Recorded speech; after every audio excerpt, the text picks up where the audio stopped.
Hello students, कैसे हैं आप लोग।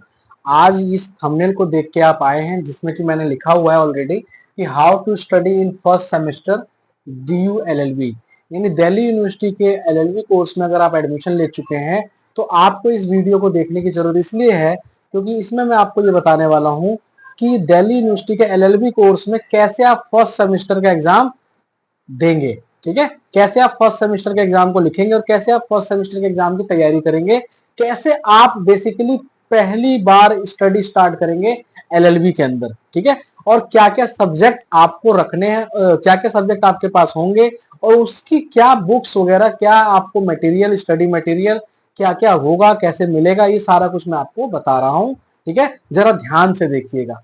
ठीक है, देखिए LLB के फर्स्ट सेमेस्टर के अंदर DU के अंदर, ठीक है, DU के अंदर फर्स्ट सेमेस्टर के अंदर अगर आप देखेंगे तो आपके पास कुछ सब्जेक्ट रहेंगे, वो मैं देख रहा हूं आपको। देखो, एक तो सबसे पहले रहेगा आपका BNS यानी कि भारतीय न्याय संहिता, इसका नाम रहेगा law of crime, law of crime 1, इस तरह से रहेगा लॉ ऑफ क्राइम 1। ठीक है, जिसके बाद अगला है law of tort, law of tort ये मिलेगा आपको, लॉ ऑफ टॉर्ट। ठीक है, एक तो ये मिलेगा। फिर उसके बाद आपको मिलेगा तीसरे नंबर पे ज्यूरिस्प्रूडेंस, ज्यूरिस्प्रूडेंस। ठीक है, उसके बाद आपको क्या मिलेगा फोर्थ नंबर पे लॉ ऑफ कॉन्ट्रैक्ट। ठीक है, लॉ ऑफ कॉन्ट्रैक्ट। और फिर एक इंपॉर्टेंट सब्जेक्ट आपको मिलेगा फिफ्थ नंबर पे फैमिली लॉ 1, फैमिली लॉ 1 मिलेगा। ठीक है, फैमिली लॉ 1 मिलेगा आपको। तो बस ये सारा आपका सब्जेक्ट रहेगा। BNS यानी लॉ ऑफ क्राइम, इसके अंदर BNS के बारे में आप पढ़ेंगे। ठीक है, उसके बाद लॉ ऑफ टॉर्ट, उसके बाद ज्यूरिस्प्रूडेंस, उसके बाद लॉ ऑफ कॉन्ट्रैक्ट और फैमिली लॉ, ये सारा कुछ आपको पढ़ने को मिलेगा। और फिर आप कैसे कैसे इनका स्टडी मटेरियल देखोगे आप। इनका जो स्टडी मटेरियल है वो आपको फैकल्टी ऑफ लॉ की LC1 की वेबसाइट या LC2 की वेबसाइट, CLC की वेबसाइट, सब पे अवेलेबल है। केस मिलेगा आपको, केस मटेरियल। नहीं तो आप शॉप से भी केस मटेरियल परचेज कर सकते हैं, वो प्रिंटेड फॉर्म में, बुक्स फॉर्म में आपको प्रोवाइड करा देंगे। ठीक है, ये केस मटेरियल आपको ऑनलाइन भी वेबसाइट्स के ऊपर भी मिल जाएगा, दिल्ली यूनिवर्सिटी की फैकल्टी ऑफ लॉ की वेबसाइट के ऊपर स्टडी मटेरियल, सारा स्टडी मटेरियल अपलोडेड हो चुका है, अपडेटेड स्टडी मटेरियल अपलोड हो चुका है, वहां से आप चेक कर सकते हैं। और स्टार्टिंग से ही आपको पढ़ना है केस बेस। ठीक है, केस बेस आपको स्टडी करनी है, ये सारे केस आपको पढ़ने हैं जो उसके अंदर केस मेंशन है। और फिर इसके साथ साथ आपको केस मटेरियल के साथ में आपको क्या लेना है, बेयर एक्ट लेना है। क्या लेना है, बेयर एक्ट लेना है आपको। ठीक है, बेयर एक्ट लेना है आपको BNS का।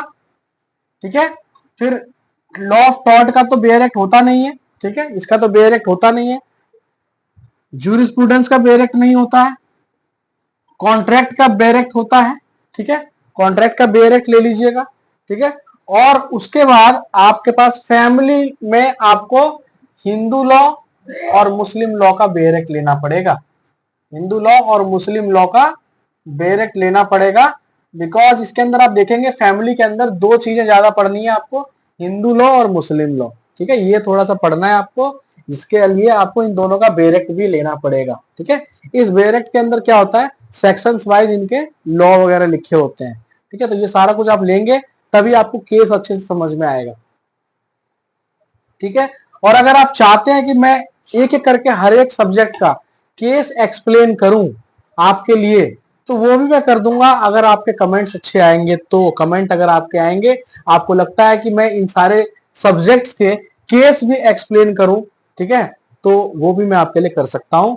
आप बस ये बताइएगा कि आपको क्या प्रॉब्लम आ रही है। बाकी मैंने स्ट्रेटेजी आपको बताई है, केस मटेरियल पढ़ना है बढ़िया तरीके से और साथ के साथ आपको बेयर एक्ट पढ़ना है। उसके बाद जब आपके क्वेश्चंस आपको मिलेंगे एग्जाम के अंदर तो वो भी केस बेस्ड मिलेंगे, ओनली केस बेस्ड। केस आपको पता होना चाहिए, लॉ पता होना चाहिए उसका, क्या उसमें सेक्शन अप्लाई किया गया है, और जो आपको क्वेश्चन मिलेगा उससे उस केस, कौन से केस से वो क्वेश्चन एकदम रिलेट कर रहा है, मतलब एक रियल केस आपको पता होना चाहिए और वहां क्वेश्चन आपको पेपर में दिया रहेगा, वहां आपको उससे मैच करना है कि कौन सा केस इससे मैच कर रहा है। ठीक है, बस ऐसे करके आपको आंसर लिखना है और आराम से आप अच्छे मार्क्स ला सकते हैं। ये सारा का सारा आपको स्ट्रेटेजी आपको फॉलो करनी है फर्स्ट सेमेस्टर के अंदर, तभी आप आराम से अच्छे मार्क्स स्कोर कर सकते हैं। और अच्छे मार्क्स के साथ साथ आपको इन सब का यूज भी लाइफ के अंदर बहुत ज्यादा है।